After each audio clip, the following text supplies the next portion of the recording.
But, nobody calls Trump on his BS. Nobody ever calls him out. And the mainstream media are fawning all over him. I mean, look at what we've seen in the last 2 weeks. We've seen Trump's doctor come out trying to defend that stupid letter he wrote a year ago, saying, with all the typos, saying he was in the best condition of any president ever to hold the office. So they interviewed this guy. He committed medical malpractice and ethics fraud by saying he's seen Hillary's medical records and she has problems.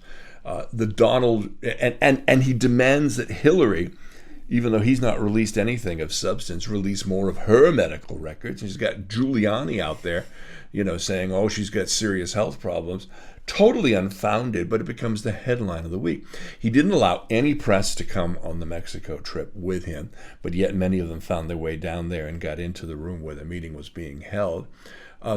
He gave this BS speech. Hillary gave an exceptional speech yesterday, full of substance, but there was virtually no press coverage of it because the Donald's plane was landing in Mexico City. He refuses to release his taxes.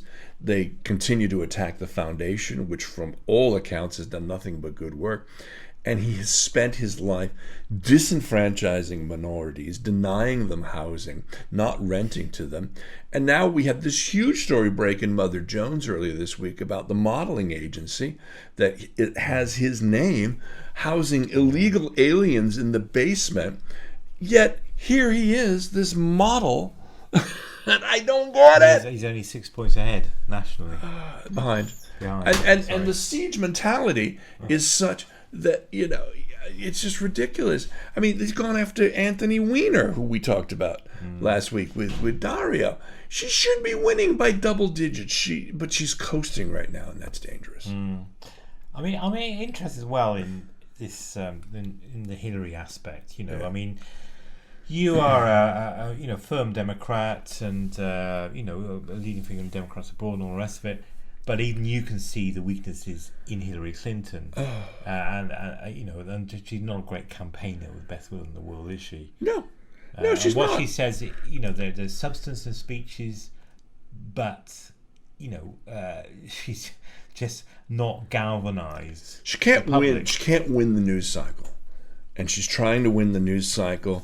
And she's doing the same thing the Liberal Democrats did, that's part of Labour did against Brexit. We're trying to appeal to the head when the head had absolutely nothing to do in the decision to support Donald Trump. It's almost as though you're trying to kind of fight them on their terms. You shouldn't do that, should you? Really? You can't. I mean, that's a very what you touched on there as well. That circling of the wagons, that kind of bunker mentality is a very. I mean, I've come across that in the police as well. It's a very dangerous road to go down because once it's a self-reinforcing thing. Yeah. You don't accept any criticism, and you only hear people who reinforce your own views. So it's a very dangerous area because there's no criticism that you can accept in terms of how you can move on or make things better and stuff. Nothing gets in. It's all about, you're only saying that because you're part of the enemy or whatever. And that's a very dangerous area. Yeah.